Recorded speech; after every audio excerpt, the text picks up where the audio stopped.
Avez-vous déjà mangé des pommes farineuses? Je pense bien que oui, et je pense bien que vous n'avez pas forcément apprécié. Aujourd'hui, on va essayer de comprendre pourquoi certaines pommes sont farineuses tandis que d'autres ne le sont pas. Savez-vous que les chercheurs travaillent à la mise au point de prototypes qui nous permettront d'identifier les pommes farineuses? Objectif: les éliminer définitivement de votre compotier. Sabrina, vous êtes responsable qualité au verger d'Anjou. C'est exact. Et nous sommes... Alors nous sommes dans un verger de nos coopérateurs, Oui. dans un verger d'Ariane actuellement. Donc il y a plein de pommes. On ne voit pas forcément de différence à l'œil nu entre ces différentes pommes. Non, tout à fait, on peut en prendre une si Ouais. vous voulez. Ouais. En voici une. Est-ce qu'elle est farineuse, cette pomme? C'est une bonne question, je peux pas, à part croquer, je ne peux pas vous répondre juste à la vue du fruit. D'accord, donc là on n'a aucun moyen de savoir. Est-ce que vous avez quand même des outils qui vous permettent d'avoir des infos sur la pomme? Oui, on a certaines informations intrinsèques du fruit. Par exemple, on peut mesurer le taux de sucre ou encore le taux de fermeté. Ce sont des méthodes qu'on utilise en station de conditionnement. Je peux vous emmener si vous le souhaitez. Allez, Voilà. c'est parti.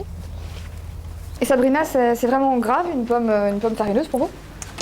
Pour nous, c'est un client qui ne revient pas. Qu'est-ce que vous êtes en train de faire là, Sabrina?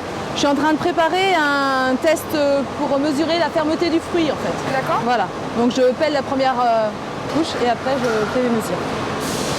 Donc là c'est une analyse destructive. Totalement.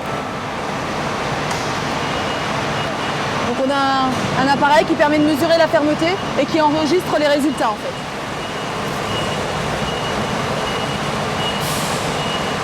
Et qu'est-ce qui se passe ici, Sabrina, dans la calibreuse? Alors là, l'ensemble des fruits vont passer sous un système de caméra pour être triés, afin de les trier par défaut extérieur aux fruits. Mon rêve, ce serait effectivement que les fruits farineux puissent aussi être triés au même titre que les fruits ayant des défauts. Donc un outil supplémentaire qu'on rajoute à la calibreuse. Et si possible non destructif. Génial, ok, très bien. Le rêve de Sabrina va peut-être bientôt devenir réalité. Une équipe de chercheurs travaille en effet depuis plusieurs années sur un projet qui s'appelle AI-Fruits et dont l'objectif est de comprendre pourquoi certaines pommes sont farineuses. Venez, on va essayer de comprendre tout ça. Nous sommes au campus du végétal. Michael, vous êtes enseignant-chercheur en qualité des fruits. Pourquoi certaines pommes sont farineuses? Alors, il y a plusieurs facteurs qui peuvent expliquer que des pommes deviennent farineuses, notamment en conservation. Soit le facteur génétique qui est lié à la variété, soit le facteur environnemental, c'est-à-dire suivant les conditions climatiques pendant que la pomme s'est développée, peuvent interagir sur sa qualité, notamment sur sa farineusité à la récolte et en conservation. Et souvent, ce qui se passe, c'est qu'il y a une interaction entre les deux, c'est-à-dire que certaines années, des variétés vont avoir tendance à devenir très farineuses en conservation et d'autres années, beaucoup moins. Donc c'est hyper compliqué. C'est très compliqué à étudier. Marc, vous êtes chercheur à l'INRA et vous travaillez sur la texture des fruits. Qu'est-ce que la texture? Alors, la texture peut avoir différentes définitions en fonction de l'usage du fruit, mais pour le consommateur, c'est ce qu'il perçoit en bouche. Donc il peut apercevoir différents descripteurs, la fermeté, la jutosité, le fondant, et il y a des défauts aussi de texture comme la farinosité. Et qu'est-ce qui influence alors cette texture? Alors en fait, ce qui influence cette texture se trouve à différentes échelles. Ici, on s'intéresse à la distribution dans taille et en morphologie des cellules et éventuellement aussi sur la distribution des espaces intercellulaires, parce que l'on sait que plus les cellules sont petites, moins il y a d'air dans les tissus, plus les tissus sont fermes.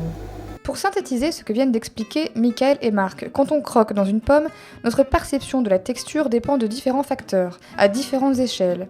Ainsi, la texture d'une pomme est d'abord liée à l'organisation de ses tissus. Ces derniers sont constitués de cellules qui sont collées les unes aux autres et qui ont des tailles et des formes différentes. Mais l'espace entre les cellules joue également un rôle prépondérant. Il peut être rempli de sucre ou d'air. Tout dépend de la composition des parois des cellules. La proportion et la répartition des différentes cellules dans le fruit expliquent les sensations que l'on peut avoir en mangeant une pomme farineuse ou une pomme croquante. Pour conclure, l'organisation des tissus du fruit, la composition des cellules varient en fonction de la variété de la pomme, de ses conditions de culture et de son stade de maturité. Le programme AI-Fruits cherche à mieux connaître les effets de ces trois facteurs sur l'organisation de la texture. L'objectif final est de développer des instruments non destructifs pour évaluer l'organisation des tissus et donc évaluer la qualité de la texture du fruit. Maya, vous êtes chercheur en IRM et vous utilisez cette technologie pour récolter diverses informations sur les pommes. Quelles sont ces informations ? L'IRM permet de quantifier la structure interne des fruits de façon non invasive et non destructive, mais aussi d'accéder aux informations sur l'organisation interne des tissus, à savoir sur la répartition de l'eau au sein de la cellule végétale, mais également à la quantité d'air relative dans les tissus. Ces éléments que vous avez récoltés grâce à l'IRM, à quoi ils vous servent finalement? Alors ces informations sur la répartition de l'eau dans les cellules et sur la microporosité ont pu être liées à des propriétés mécaniques qui, comme vous le savez, sont liées à la texture du fruit. Et qui dit texture dit farinosité éventuellement. Voilà. Pierre, vous êtes enseignant-chercheur en physique. Est-ce que vous pouvez m'expliquer à quoi sert ce petit boîtier? Alors ce petit boîtier, voilà ce qu'il fait. Il va exciter sonométriquement la pomme et on va analyser sa réponse, le son qu'elle émet suite à cet léger impact. Et vous imaginez que cette réponse, elle va être liée à des caractéristiques internes? Oui, on sait que quand le fruit vieillit, la réponse sonométrique évolue. Oui.